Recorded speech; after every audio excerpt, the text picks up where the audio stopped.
Sabi mo dati kapag napagod, magpapahinga lang. Pero bakit? Bakit nung napagod ka, bakit sa kanya ka nagpahinga? Bakit imbis na kausapin, imbis na humanap ng comfort sa ating dalawa, sa iba ka pumunta? Pagod ka nga ba talaga? Kung tunay nga O nananawa ka na?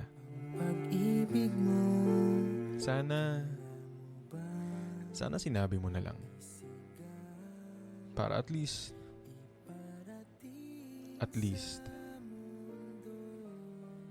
alam ko, di ba?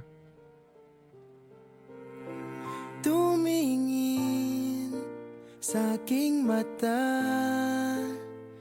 magtapat